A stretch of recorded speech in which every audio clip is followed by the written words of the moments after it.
কোরআন এমন একটি জিনিস, পৃথিবীর জমিনে যত মুআজিজা এসেছে সবচেয়ে শ্রেষ্ঠ মুআজিজার নাম কি? কোরআন। জোরে কোন কি? শরম লাগে?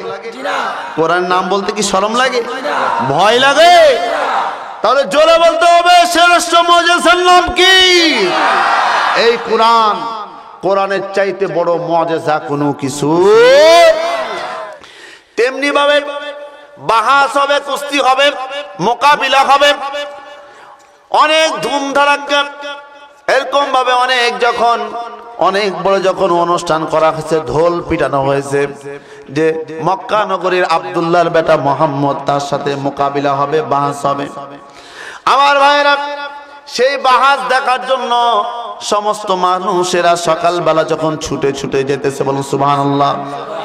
এমন সময় একজন মহিলা তার কোলের সন্তানকে নিয়ে যায়। তার আগের দিন থেকে সেই সন্তানটি মাত্র 1 বছরের বাচ্চা। কত বছরের? জোরে কোন কত বছরের বাচ্চা? 1 বছরের বাচ্চা। এই বাচ্চাটি তার কান্না থামে না, এ বাচ্চাটি খালি কাঁদে। এমন সময় তার মা অনেক টেনশনে পড়ে গেল, আমার সন্তান এত কান্নাকাটি করে, মায়ের কষ্ট হয় কি হয় না, মায়ের চিন্তা হয় কি হয় না। এমন সময় পরের দিন সকালবেলা চিন্তা করল, আমার সন্তানটাকে ডাক্তারের কাছে নিয়ে যেতে হবে, কবিরাজের কাছে নিয়ে যেতে হবে। এই চিন্তা ভাবনা করে সন্তানকে কবিরাজের কাছে নিয়ে যায়, ডাক্তারের কাছে নিয়ে যায় দৌড়িয়ে দৌড়িয়ে। এমন সময় সন্তানটি ডাক দিয়ে বলে, মা। আল্লাহু আকবার বলবেন না? এই 1 বছরের বাচ্চাকে এই জ্ঞানটা কে দিয়েছেন? জোরে কোন কে দিয়েছেন? আল্লাহ দিয়েছেন। এই বাচ্চাটি বলছে, মা, ও মা, তুমি কার কাছে যাও? মায়ে বলে, আমি ডাক্তার কবিরাজের কাছে যাই। তোমার তো কান্না থামে না। মায়েও আশ্চর্য হয়ে যায়, 1 বছরের বাচ্চা এই জ্ঞান কিভাবে রাখে, কারণটা কি? এই বাচ্চা তখন বলে, মা, তুমি ডাক্তারের কাছে আমাকে নিয়ে যেতে হবে না, কবিরাজের কাছে নিয়ে যেতে হবে না। আমি এই জন্য কাঁদি, আজকে সকাল 10টার সময় নবী মোহাম্মদ, এই আব্দুল্লাহর বেটা মোহাম্মদ, তার সাথে মোকাবিলা হবে। এই আবু জেহেলের দলের লোকের সাথে, ঠিক কিনা? এই আবু জেহেলের দলের লোকের সাথে মোকাবিলা হবে, বাহাস হবে, কুস্তি হবে। এই চিন্তাই আমি চিন্তা করেছি আল্লাহর কাছে, বলি, আল্লাহ, যতক্ষণ পর্যন্ত নবী মোহাম্মদ বিজয় না লাভ করবে ততক্ষণ পর্যন্ত আমি শিশু বাচ্চা কান্না থামবো না। আর একটু যখন সুবহানাল্লাহ। সেই নবীর ভালোবাসা আছে আমাদের মধ্যে না? সে ভালোবাসা কই? আহা, নবী নবী বলে মোর বুক ফাটে, আহা বুক ফাটে গো বুক ফাটে। আহা, নবী নবী বলে মোর বুক ফাটে, আহা বুক ফাটে গো বুক ফাটে।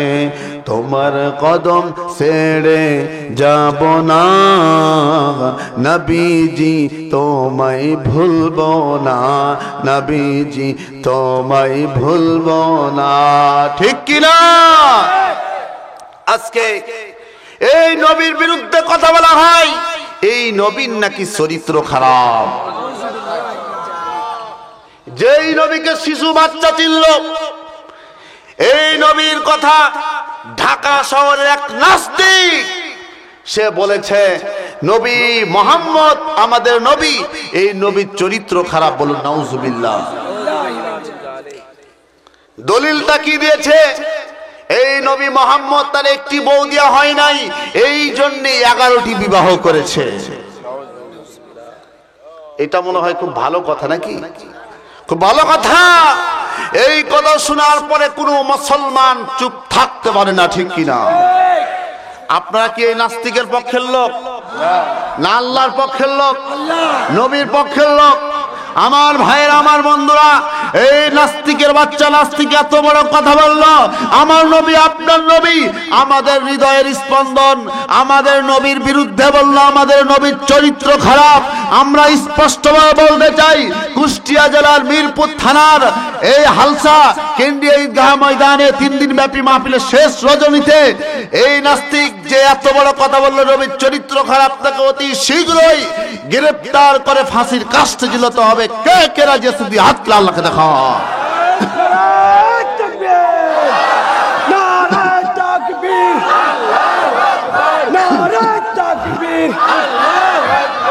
কোরআনের আলো সংসদে জালো, ভারতের বাড়ির দালালেরা। আমার ভাইয়েরা, আমার বন্ধুরা, যেই নবীকে সৃষ্টি না করলে আসমান জমিন পাহাড় পর্বত কিছুই সৃষ্টি করা হতো না। এই বিশ্ব নেতা এই নবীর উপর আর চরিত্রবান কোন মানুষ হতে পারে? আমার ভাইরা, সূরা কলাম, কোন সূরা? সূরা কলামের মধ্যে আল্লাহ বলেন, ওয়া ইন্নাকা লাআলা খুলুকিন আযীম। উত্তম চরিত্র দিয়ে আমি বিশ্ব নবীকে সৃষ্টি করেছি, ঠিক কিনা? উত্তম চরিত্র দিয়েছি। আর এই নাস্তিক নাকে বলে আমাদের নবীর চরিত্র খারাপ। এই শয়তানকে রাস্তাতে ধরে জবাই করা দরকার, ঠিক কিনা? ও মুসলমান, মুসলমানের মধ্যে সম্পর্ক থাকতে হবে, মুসলমানের প্রতি চাহিদা থাকতে হবে, ঠিক কিনা? বুখারীর হাদিস, আল মুসলিমু মান সালিমাল মুসলিমুনা মিন লিসানিহি ওয়া ইয়াদিহি। একজন মুসলমান আর একজন মুসলমানের দ্বারা কষ্ট পাওয়া, বরঞ্চ সেও দাবি করে মুসলমান। আসলে কি সে মুসলমান?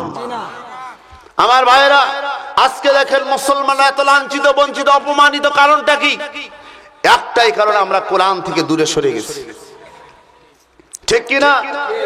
আমাদের পার্শ্ববর্তী দেশ দীর্ঘ 1 থেকে 1.5 বছর ধরে মায়ানমারের মুসলমানদের উপর নির্যাতন করা হচ্ছে, ঠিক কিনা? কিরকম নির্যাতন? আমাদের দেশে কিছু মা বোনরা এসেছেন, তাদেরকেও এরকম ধর্ষণ করা হচ্ছে। আজ থেকে 3 মাস পূর্বে পত্রিকায় দেখেছিলাম, একজন মহিলা, একজন মা, আমার মা, আপনার মা, আমাদের বোন, তার পেটের মধ্যে 8 মাসের সন্তান গর্ভবতী। এই মাকে একজন নয়, 2 জন নয়, 10 থেকে 12 জন এই নাস্তিকেরা, বৌদ্ধ সন্ত্রাসীরা ধর্ষণ করে হত্যা করেছে। ও মুসলমান, একটু কি কষ্ট লাগে না? অন্তরের মধ্যে কি কষ্ট হয় না? আমার মাকে, আপনার মাকে যদি এই অবস্থা যদি করা হতো চোখের সামনে, আমরা কি সহ্য করতে পারতাম? আমরা সহ্য করতে পারতাম? তাহলে আমরা জানি আমরা জাতে কি? যদি বলে আমরা জাতে কি? মুসলমান। আমরা জাতে কি? মুসলমান। আমরা জাতে মুসলমান স্বীকার করি, কিন্তু কাজে কর্ম না, ঠিক কিনা? বাবাই মুসলমান, দাদাই মুসলমান, সেই সূত্রে মুসলমান, কিন্তু আসলে মুসলমান হওয়া দরকার। ও মুসলমান, এই জন্য আজকে এই তাফসীর মাহফিল থেকে আমাদের প্রতিজ্ঞা করতে হবে, আমরা সচ্চা মুসলমান হয়ে আজকে বাড়িতে যাব, ঠিক কিনা? আল্লাহ সকলকে কবুল করুন, সকলে আল্লাহুম্মা আমিন।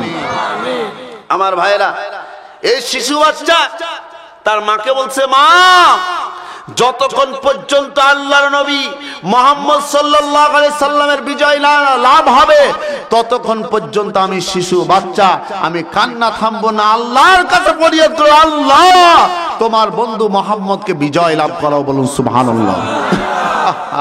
কি নবী প্রেম, কি মহব্বত, কি ভালোবাসা। আমার ভাইরা, আরেকজন মহিলা দড়িয়ে দড়িয়ে চলে আসতেছেন। এমন সময় একজন মহিলা আর একজন মহিলাকে বলে, ও বোন, তুমি কি ব্যাপার, দৌড়াদৌড়ি করো কেন?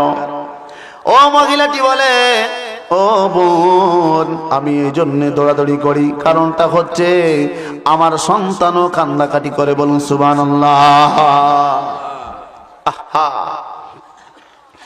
সকালবেলা 10টার সময় সেই মজলিসের মধ্যে যখন ভর্তি যখন হয়ে গেল, মঞ্চ যখন পরিপূর্ণ হয়ে গেল, একদিকে মঞ্চ, সামনের দিকে শ্রোতারা, চারদিকে, এক সাইডে এরকম ভাবে একজন সুন্দর ছেলে, শিশু বাচ্চা, চোখে দেখতে পারে না ঠিক মতো।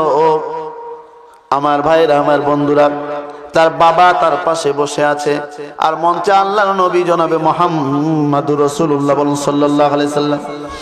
আল্লাহর নবী মঞ্চের মধ্যে বসে আছে। আল্লাহর নবী আসলেন, আসার সঙ্গে সঙ্গে এই শিশু বাচ্চাটির আল্লাহর নবীর চেহারার দিকে চলে যায় নজর। বলুন সুবহানাল্লাহ। আল্লাহর নবীর চেহারার দিকে তাকানোর সঙ্গে সঙ্গে বাবাকে বলে, বাবা এই লোকটি, সুন্দর লোকটি দেখা যায়, তার নামটা কি? এমন সময় বাবা বলে, এর নাম হচ্ছে মোহাম্মদ। নামটা কি বললো? জোরে কোন নামটা কি বললো? নামটা হচ্ছে মোহাম্মদ। এমন সময় বাবাকে এই সন্তান বলে, ও বাবা, এই লোকটি দেখা যায়, আপনি বললেন মোহাম্মদ নাম, আমি দেখতে পেলাম তার চেহারাটা এতই সুন্দর। আহা, কি মায়াবী চেহারা, কি সুন্দর চেহারা।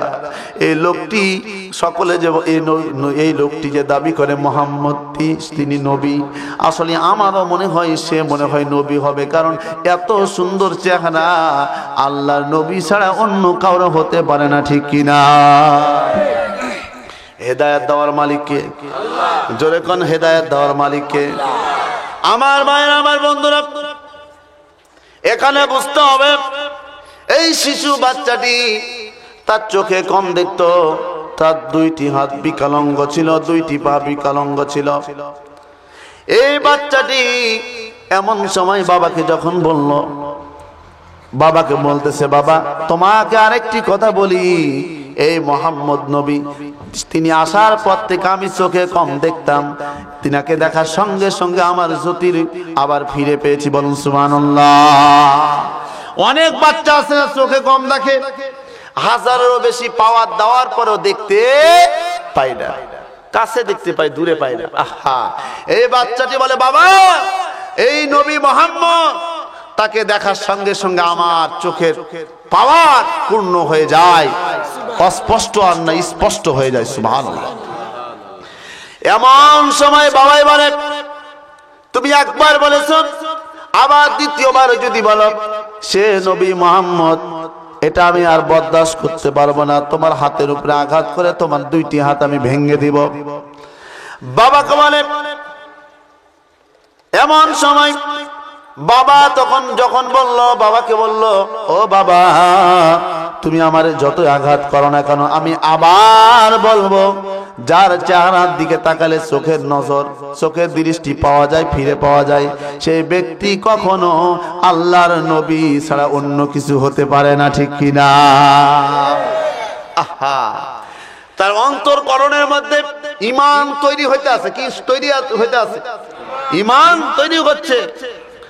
এমন সময় বাবার হাতে একটি লাঠি ছিল, এই লাঠিটি দিয়ে সন্তানের দুইটি হাতের উপরে যখন আঘাত করলো, আঘাত করার সঙ্গে সঙ্গে সন্তানটি বাবাকে বলে, বাবা আমার দুইটি হাত বিকলাঙ্গ ছিল, বেঁকানো ছিল, তুমি আঘাত করার সঙ্গে সঙ্গে আমার দুইটি হাত আবার সুন্দর হয়ে যায়। বলুন সুবহানাল্লাহ। চিৎকার দেব আল্লাহু আকবার।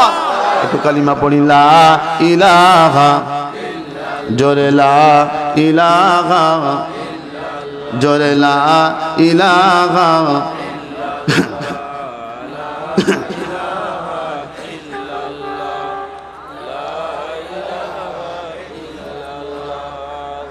যে মানুষ মানুষের বেদনা কেঁদেছিলেন আজীবন মদিনা,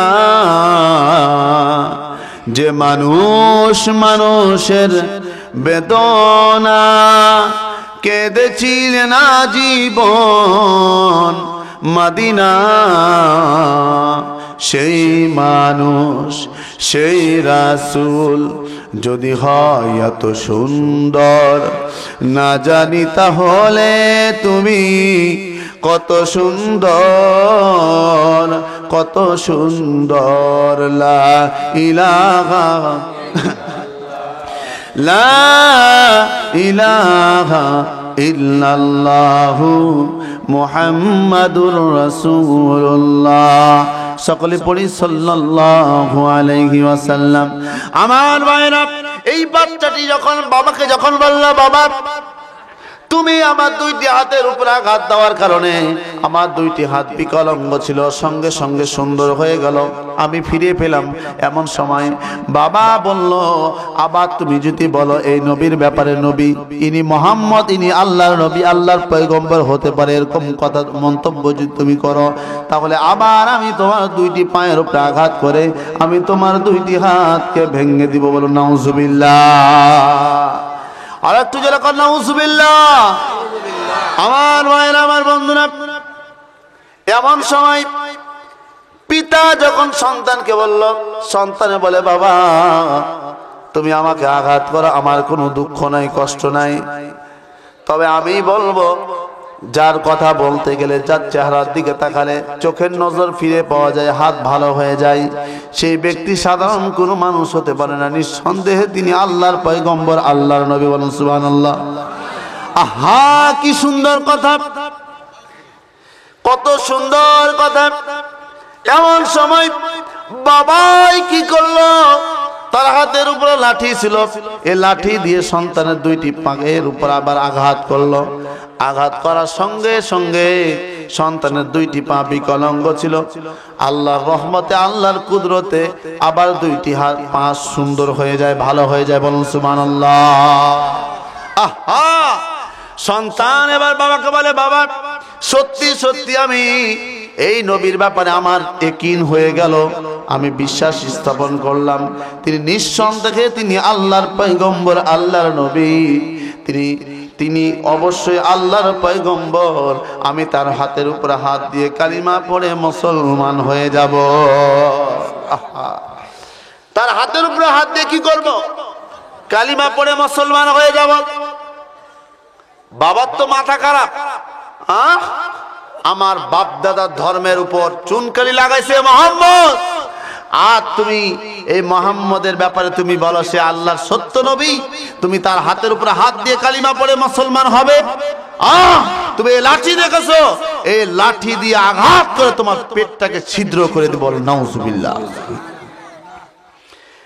এমন সময় এই সন্তানটি পিতাকে বলল, বাবা তুমি যতই আমাকে আঘাত করো না কেন, আমি তারপরে বলবো তিনি আল্লাহর পয়গম্বর, আল্লাহর নবী। এমন সময় পিতাই কি করলো, এই লাঠি দিয়ে সন্তানের পেটের উপরে এমন জোরে আঘাত করলো, আঘাত করার সঙ্গে সঙ্গে সন্তানে বলে উঠলো আল্লাহু আকবার। জোরে করে আল্লাহু আকবার। আল্লাহু আকবার বলার সঙ্গে সঙ্গে সন্তানে বলে, বাবা আমার জন্মের পর থেকে আমার পেটের মধ্যে অনেক কষ্ট ছিল, এমন ব্যথা ছিল যে ব্যথার কারণে আমি রাত্রিবেলা দিনের বেলা আমি শান্তি মতো ঘুমাতে পেতাম না, পারতাম না, আমার কষ্ট হতো। তবে বাবা তুমি আমাকে পেটের উপর আঘাত করার কারণে যখন তুমি আঘাত করেছো, তারপর থেকে আমার পেটের মধ্যে আর কোনো ব্যথা নাই। আল্লাহ নবী করেন, ইয়া রাসূলুল্লাহ, কি হাবিবাল্লাহ, আমাকে কালিমা পড়ে দেন, লা ইলাহা ইল্লাল্লাহু মুহাম্মাদুর রাসূলুল্লাহ। বলুন সাল্লাল্লাহু আলাইহি সাল্লাম। এর নাম হচ্ছে ঈমান। এর নাম কি? জোরে করে, এর নাম কি? ঈমান কি দেখা যায়? ঈমান কি খাওয়া যায়? না, ঈমান বিশ্বাসের নাম হচ্ছে ঈমান। বিশ্বাসের নাম কি? ঈমান। আমি যে প্রথম কথাটি বলছিলাম, এই সূরার মধ্যে চারটি কথা, এক নম্বর কি ছিল? ঈমান। এই ঈমানটি তৈরি করতে হবে অন্তর থেকে, চেষ্টা করতে হবে আল্লাহর উপর, হেদায়েত চাইতে হবে, তাহলে আল্লাহ তাআলা হেদায়েত দিবেন, ঠিক কিনা? আমার ভাইয়েরা, আমার বন্ধুরা, এই সন্তানটি যেরকম ভাবে তার আল্লাহর নবীর উপরে বিশ্বাস আসলো, বিশ্বাস করেছেন, ইয়াকিন করেছেন, এই জন্য আল্লাহ তাআলা তাকে হেদায়েত দিয়েছেন। যুদ্ধ আল্লাহর নবীর সাথে এখন মোকাবিলা হবে। কি হবে? মোকাবিলা হবে। এ কাফেরও তৈরি। এই কাফেরটি দিনে কয় কেজি গোশত খায়? জোরে কোন, কয় কেজি গোশত খায়? 20 কেজি। 20 কেজি গোশত বোধহয় অনেক কম নাকি? বলেন তো দেখি, 20 কেজি গোশত কতজন খাওয়া যায়? 100 জন খাওয়া যায়? আহা আমার ভাইয়েরা, আমার বন্ধুরা, 1 কেজি গোস্ত যদি 80 জন বা 100 জন খাওয়া যায়, তাহলে একটি মানুষ দিনে 20 কেজি গোস্ত খায়, তাহলে বুঝতে হবে সেই মানুষটির দেহ কত বড় হতে পারে, ঠিক কিনা? কোরআন এমন একটি জিনিস, পৃথিবীর জমিনে যত মুআজিজা এসেছে সবচেয়ে শ্রেষ্ঠ মুআজিজার নাম কি? জোরে কোন কি? শরম লাগে? কোরআন নাম বলতে কি শরম লাগে? ভয় লাগে? তাহলে জোরে বলতে হবে শ্রেষ্ঠ মুআজিজার নাম কি? এই কোরআন। কোরআনের চাইতে বড় মুআজিজা কোনো কিছু পৃথিবীর মধ্যে যত ধর্ম আছে, বর্ণ আছে, সবচেয়ে শ্রেষ্ঠ ধর্মের নাম কি? ইসলাম। কি নাম কি? ইসলাম। আমার ভাইরা, আমার বন্ধুরা, এই ইসলাম ধর্ম এমন একটি ধর্ম, হিন্দু ধর্মের মধ্যে তারা বিশ্বাস করে কি? তারা বিশ্বাস করে আমরা যখন মরে যাব আমাদেরকে পুড়ায়া দিবে, আমরা পুড়ে ছাই হয়ে যাব, আমরা স্বর্গে চলে যাব, ঠিক কিনা? তারা সকালবেলা উঠে তারা কি বলে? নর্মিদন ইল্লান জগ পরিশ্রম করিস্তম ঠোকরন যাব ও মোহাম্মদ ওম শান্তি বিধর ডঙ্গ করিশ্রমতম, চিৎকার দিয়ে বলুন আল্লাহু আকবার। সকালবেলা তারা তুলসী গাছের সামনে গোবর ছিলেন তো, এই গোবর লাগায় দেয়। আর আমরা মুসলমান সকালবেলা ঘুম থেকে উঠে মুয়াজ্জিন যখন বলে আসসালাতু খায়রুম মিনান নাওম, ঠিক কিনা? মুয়াজ্জিন যখন বলে আসসালাতু খায়রুম মিনান নাওম, ঘুম থেকে নামাজ, ঘুম থেকে নামাজ উত্তম। তখন আমরা কষ্ট করে শীতের মধ্যে উযু বানায় ঠান্ডা পানি দিয়ে এরপরে নামাজ আদায় করি, ঠিক কিনা? বলেন তো দেখি 5 ওয়াক্ত নামাজে কোন সূরা পড়ানো হয়? সূরা ফাতিহা। সূরার নাম কি? সূরা ফাতিহা ছাড়া কি নামাজ হবে? নামাজ হবে না। তাহলে ইমাম সাহেব পড়াচ্ছে আলহামদুলিল্লাহি রাব্বিল আলামিন। মক্কার ইমাম সাহেব, তার নাম আছে আল্লামা কারি আব্দুর রহমান আস-সুদাইসি। আমি যখন হজ করলাম, হজে গেলাম, আহা কি সুন্দর কণ্ঠ! তিনি বলছেন আলহামদুলিল্লাহি রাব্বিল আলামিন আর রহমানির রহিম মালিকি ইয়াউমিদ্দিন ইয়্যাকা না'বুদু ওয়া ইয়্যাকা নাস্তাঈন ইহদিনাস সিরাতাল মুস্তাকিম সিরাতাল লাযীনা আন'আমতা আলাইহিম গায়রিল মাগদুবি আলাইহিম ওয়ালাদ-দাল্লিন। আমিন। আহা বলেন তো দেখি, এই 1500 বছর ধরে এই সূরা ফাতিহা 5 ওয়াক্ত নামাজে পড়ানো হয়। আপনাদের ইমাম সাহেব তিনি পড়ান, এখন পর্যন্ত কি কেউ বলেছে হুজুর একই সূরা প্রতিদিন পড়েন, শুনতে তো ভালো লাগে না, অন্য সূরা পড়ান? বলছে? বলছে? আহা এই কোরআনের শেষ নাই, ঠিক কিনা? এমন একটি মুআজিজা, এই একটি এমন মানুষ যার হৃদয়টা একবারে পাথরের মতো শক্ত, তাকেও যদি কোরআন শিখানো যায়, কোরআন শোনানো যায়, অবশ্যই কোরআনের বদলতে তার অন্তরটা নরম হয়ে যাবে, ঠিক কিনা? আহা আমার ভাইয়েরা, আমার বন্ধুরা, আবু জেহেলের চাইতে পৃথিবীর জমিনে কঠোরপন্থী শক্ত অন্তরের মানুষ কেউ এসেছে কি? আসে নাই। এরপরেও আবু জেহেল চুরি করে আল্লাহর নবীর কোরআন তেলাওয়াত শুনতে গিয়েছে, ঠিক কিনা? আমার ভাইয়েরা, আমার বন্ধুরা, তারা আল্লাহকে বিশ্বাস করে নাই, নবীকে বিশ্বাস করে নাই, তারা কোরআন শুনতে গেছে, কারণ কোরআন এমন একটি মুআজিজা যে কোরআনটি শুনতেই মজা লাগে, ঠিক কিনা? আল্লাহর নবীর সঙ্গে এরকম ভাবে কুস্তি লড়বে এই কাফেরে। আহা আবু জেহেল বলে ও মুহাম্মদ তুমি দেরি কে করো, এবং কাফেরকে বলে ও তুমি সাবধান, মুহাম্মদ কিন্তু অনেক চালাক মানুষ। মুহাম্মদ যেরকম মুহাম্মদ অনেক চালাক মানুষ, সাবধান। এই ব্যক্তি বলে ও আবু জেহেল তোমার টেনশন নাই, আমার টাকা পয়সা আগে কত দিয়েছো? এরকম ভাবে 10,000 টাকা দিয়েছো, 10,000 স্বর্ণ দিয়েছো, রূপা দিয়েছো, এরকম ভাবে ইত্যাদি ইত্যাদি দিয়েছো, আরো যা বাকি আছে এগুলো তোমার কি রেডি আছে? আবু জেহেল বলে হ্যাঁ সব রেডি আছে, তুমি খালি মুহাম্মদ রে হারাও, মুহাম্মদরে আমরা সকলে এই জায়গাতে মেরে ফেলে দেব, বল নাউজুবিল্লাহ। এরপরে মোকাবিলা শুরু হবে। আল্লাহর নবীকে রুকাইনা বলল, ও মুহাম্মদ তুমি আমারে আঘাত করো। এই কাফের যখন বলল, আল্লাহর নবী বললেন, আমি তোমারে কেন আঘাত করব, তুমি আমারে আঘাত করো। এমন সময় আবার যখন বললেন, আল্লাহর নবী বললেন ঠিক আছে। আল্লাহর নবী একটু ভয় পেলেন, বলুন নাউজুবিল্লাহ। আল্লাহ পাক রব্বুল আলামিনের পক্ষ থেকে জিবরাইল আলাইহিস সালাম আল্লাহর নবীর কানে কানে এসে বললেন, ও আল্লাহর নবী, আল্লাহর পয়গম্বর মুহাম্মদ, এই কাফের তাকে দেখে কি আপনি ভয় করেন? আল্লাহর নবী বললেন, না, আমি আপনার কাছে সাহায্য করার জন্য এসেছি। আপনি যদি অনুমতি দেন তারে মাটির সাথে মিশাইয়া দিব। আল্লাহর নবী বলেন, ও জিবরাইল, তোমার কোন সহযোগিতা আমার লাগবে না। যেই বন্ধু, যে আমার প্রভু, যে আমার আল্লাহ, যিনি আমার বন্ধু, তিনি কি আমারে দেখে না? সুবহানাল্লাহ বলবেন না? ইন্নী আখাফুল্লাহ, আমি আল্লাহরে ভয় করি। সে আল্লাহ কি আমারে দেখে না? সে আল্লাহর কাছে আমি সাহায্য চাই। কিন্তু আজকে আমরা বিপদে যদি পড়ি, আল্লাহর কাছে আমরা চাই না, ঠিক কিনা? কিন্তু কার কাছে চাওয়ার দরকার ছিল? যখন কার কাছে চাওয়ার দরকার ছিল? আল্লাহর কাছে চাওয়ার দরকার ছিল।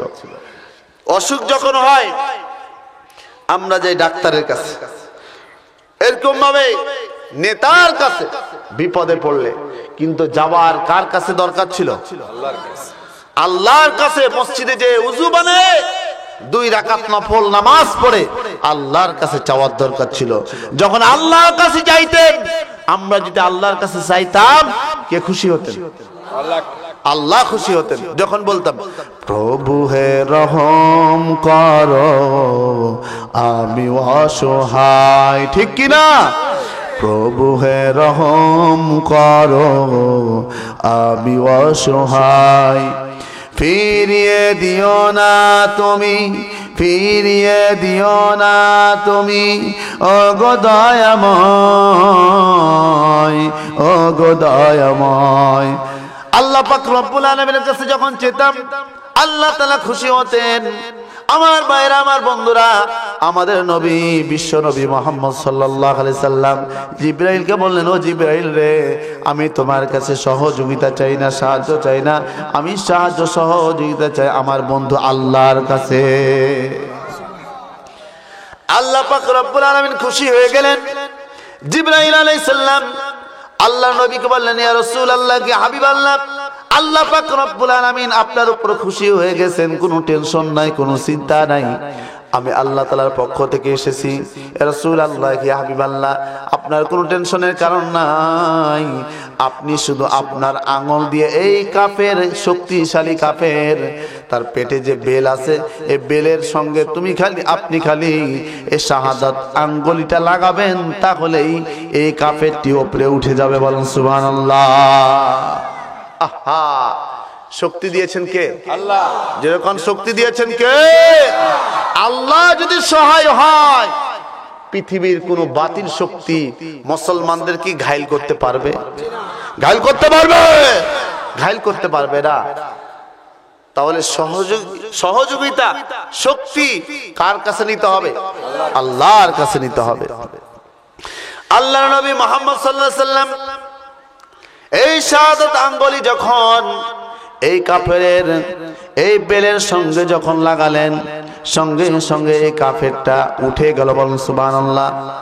এখন আবু জেহেল পাশ থেকে বলে, মুহাম্মদ জাদু করেছে। মুহাম্মদ কি করেছে? জাদু করেছে। এটা মুহাম্মদের জাদু। আমি তো আগেও বলেছিলাম মুহাম্মদ জাদু জানে। নাউজুবিল্লাহ বলবেন না। আসলে কি আল্লাহর নবী জাদু জানে? আল্লাহর নবী জাদু জানে না। যা কিছু হয় কার পক্ষ থেকে হয়? আল্লাহ সাহায্য করেছেন। এই জন্যে আল্লাহর নবী আঙ্গুলটা ঠেকাইছেন, সঙ্গে সঙ্গে উঠে গেছে। এমন সময় কি করলেন আবার? আল্লাহর নবী আল্লাহর হুকুমে এই কাফেরটির আবার যখন নামায়া দিলেন, এবার আবু জেহেল বলে, না, হবে না, আবার তুমি করো। আল্লাহ নবী কি করলেন? জিবরাইল আলাইহিস সালাম আল্লাহর নবীকে বলে, ও আল্লাহর পয়গম্বর মুহাম্মদ সাল্লাল্লাহু আলাইহি সাল্লাম, ইয়া রাসূলুল্লাহ, কি হাবিবাল্লাহ, এবার সাদাত আঙ্গুল দিয়া নয়, সবচেয়ে দুর্বল আঙ্গুল, এই আঙ্গুল আপনি ঠেকাবেন, আবার আগের মতো হয়ে যাবে। বলুন সুবহানাল্লাহ। এরপর আল্লাহর নবী এই সবচেয়ে দুর্বল আঙ্গুলটি যখন এ বেলের সাথে পেটের সঙ্গে যখন লাগালেন, সঙ্গে সঙ্গে এই কাফেরটি আবার যখন উপর দিকে উঠে গেল, এমন সময় এই কাফেরটি বলল, ও মুহাম্মদ, তুমি আমারে ছেড়ে দাও, তাছাড়া আমি মারা যাব, তুমি আমারে ছেড়ে দাও, আমারে ছেড়ে দাও। আল্লাহর নবী ছেড়ে দিলেন, এই কাফেরটি সঙ্গে সঙ্গে মাটিতে ঠেকে গেল। বলুন সুবহানাল্লাহ।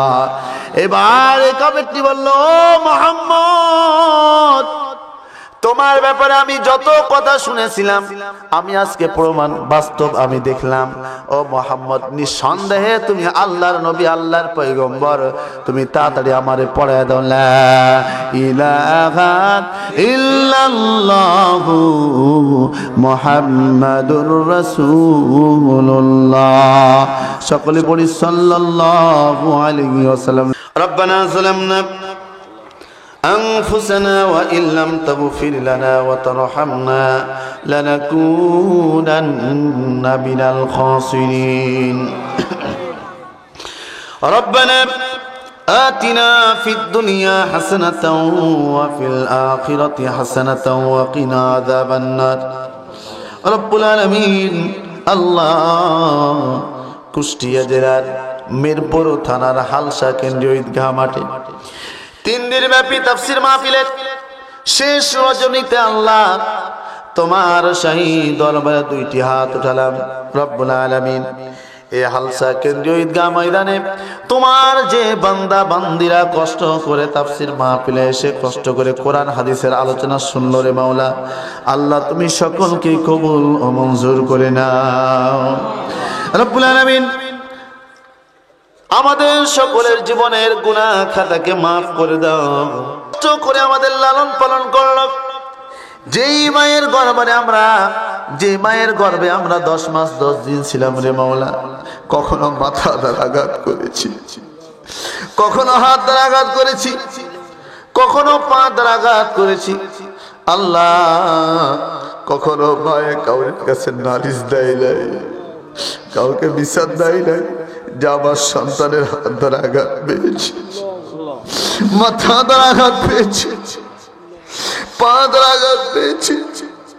কখনো মা বলে নাই আল্লাহ সেই মার এই পৃথিবীর জমিনে নেই।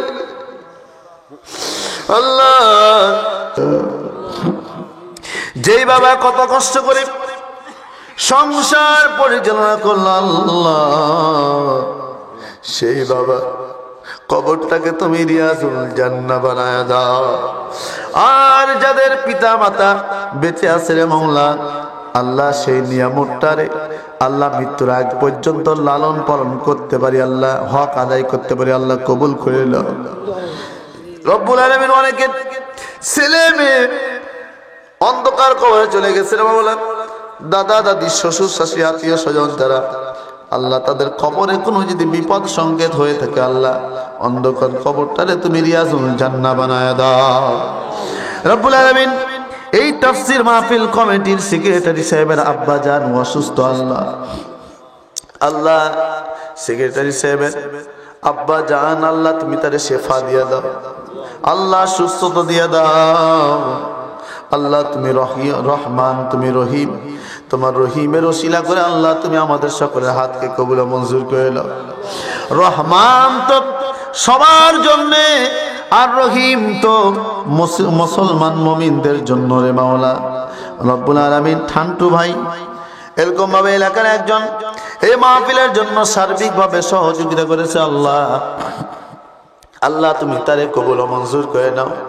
আল্লাহ তাদের সন্তান হয় না, আল্লাহ তুমি তাদের সন্তান দান করে দাও।